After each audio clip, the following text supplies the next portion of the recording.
kunitoa uhai, yalikuja kunipa imani yako kuamini.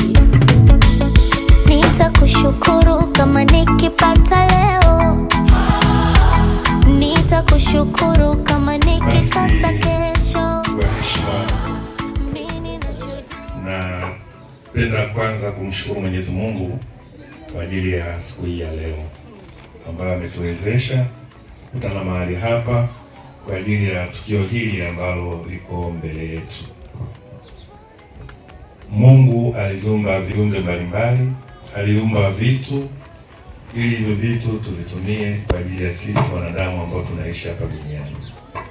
Kwa hiyo pia kwa namna ya pekee na sisi wanadamu tulitengeneza vitu, miongoni mwavyo ni hii pete ambayo iko hapa mbele yetu.